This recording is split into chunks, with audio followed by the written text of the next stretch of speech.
Nous sommes de retour sur Direct Marché et j'accueille Philippe Béchade, le rédacteur en chef de la Bourse au quotidien. Bonjour. Bonjour Lucie. Alors le CAC a terminé le mois de décembre, son pire mois de décembre depuis 2002. Alors vous étiez baissier, hein, vous déjà, c'est pas la dernière fois que vous étiez venu, là, après les précédents mois, là vous devez être satisfait, on est en plein dedans. Là. Le CAC futur est à moins 2%, le DAX, le futur DAX à moins 3%, enfin tous les signaux sont baissiers là actuellement. On s'oriente probablement vers la plus mauvaise entame d'année, je crois, depuis 2001. Il n'y a même pas eu de rallye de fin d'année, tout le monde l'anticipait. On peut dire que en fait, fin 2015, ça a été un petit peu la déception ou le contre-pied de tous les consensus les plus largement répandus.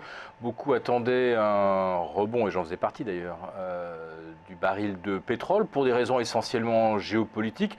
Moi, je pensais qu'il fallait surveiller de très près, et je l'avais d'ailleurs répété de nombreuses reprises, l'affrontement à distance entre l'Arabie Saoudite et l'Iran. Ça se passait au Yémen. Maintenant, ça va se déplacer probablement sur le territoire de l'Arabie Saoudite. C'est pas très médiatisé, mais des missiles tirés depuis le Yémen ont atteint des installations pétrolières en Arabie Saoudite samedi. Donc ça pourrait baisser encore plus selon vous ? Manifestement, on a complètement sous-estimé le risque géopolitique. C'est parce que de très puissants hedge funds appuient sur les cours du pétrole en ignorant totalement le contexte qu'on a réussi à maintenir les cours du pétrole aussi bas. Ils auraient déjà dû rebondir depuis longtemps, vu la façon dont la situation s'envenime au Proche-Orient. En fait, on est dans un système totalement artificiel depuis des mois et des mois. La demande reste basse et l'offre surabondante. L'offre est surabondante, ça se situe, c'est de l'ordre de 1,5 million de barils. Vous touchez un pipeline avec un missile en Arabie Saoudite, le surplus disparaît. C'est aussi simple que ça. Quant à une demande qui reste faible, n'oublions pas qu'elle continue de progresser en Chine. La Chine ralentit, non, faites la moue, mais les quantités de pétrole importées par la Chine progressent moins vite. Oui, mais pas suffisamment pour finalement faire augmenter le cours du baril. Oui, parce qu'on est toujours dans une projection, on est toujours dans la gestion au travers des dérivés. Maintenant, il va falloir voir ce qui se négocie véritablement comme quantité sur le marché. Alors, bien sûr, aux États-Unis, on est toujours sur une saturation des capacités de stockage, une saturation des capacités de raffinage.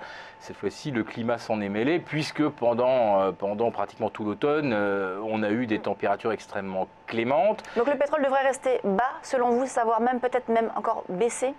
Non, sur 2016. Ce que je vous dis, c'est que... Vous pensez qu'il devrait remonter, mais là, il ne remonte pas. Pour des raisons purement intellectuels, de spécialistes qui regardent leurs graphiques et qui voient ce qui se consomme comme pétrole, on est en effet toujours sur une offre excédentaire.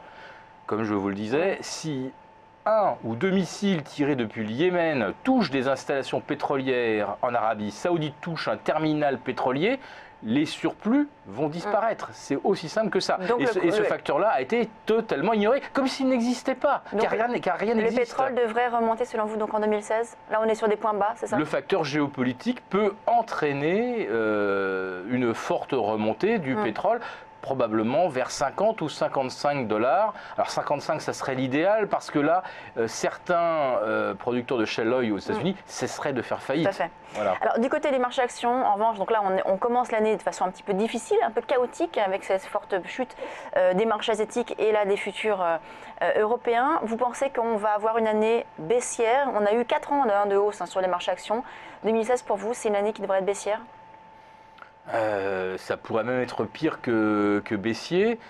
On a vu que les marchés obligataires n'ont pas progressé en 2015, alors qu'ils avaient fait 2 années sensationnelles, 2013-2014.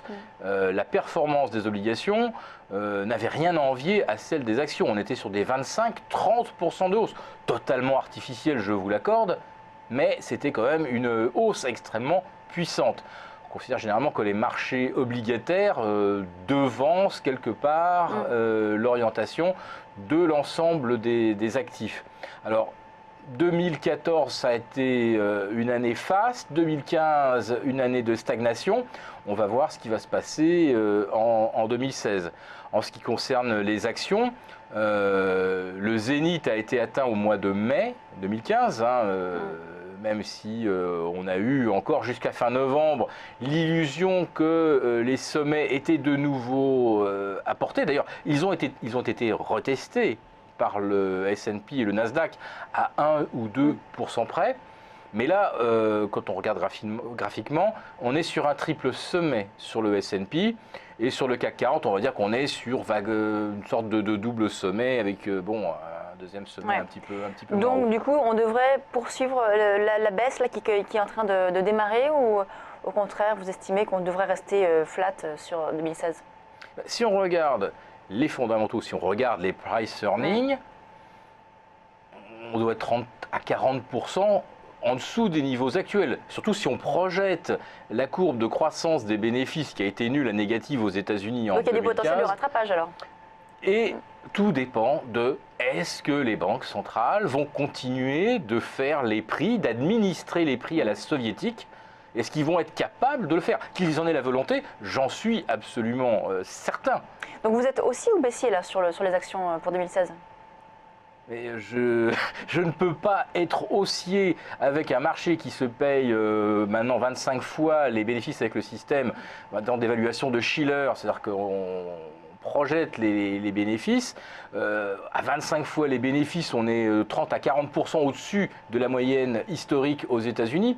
En Europe, en fait, on nous dit qu'en moyenne, on n'est pas très cher, autour de 17,5, 18, ce qui est quelque part une sorte de vue de l'esprit, parce que quand vous retirez le secteur bancaire, quand vous retirez le secteur pétrolier, vous voyez que le reste se paye évidemment une fortune, mais vous aurez toujours des gérants pour venir vous dire « Ah oui, mais on paye la qualité, on paye